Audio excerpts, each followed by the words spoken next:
بروں کا ساتھ نہیں دینا، یاد رکھیں جو بروں کا ساتھ دیتا ہے وہ برا ہی ہوتا ہے۔ وَلَا تَعَاوَنُوا عَلَى الْإِثْمِ وَالْعُدْوَانِ۔ امام احمد بن حنبل رحمۃ اللہ علیہ بہت بڑے عالم ہوئے ہیں اور انہوں نے بڑا دین کا کام کیا ہے۔ گھومتے وقت کے خلاف ایک مسئلے پہ وہ کھڑے ہو گئے تھے، گھومتے وقت ان کو بڑی سخت سزائیں دی۔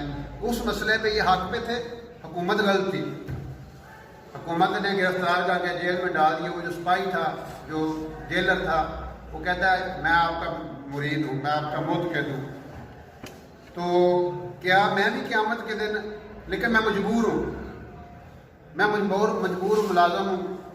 ان کا پوچھتا کیا قیامت کے دن میں بھی ظالموں کا سہولت کاروں میں شامل ہو جاؤں گا کہ میں آپ کو گرفتار کر کے اندر یا جیل میں رکھ رہا ہوں؟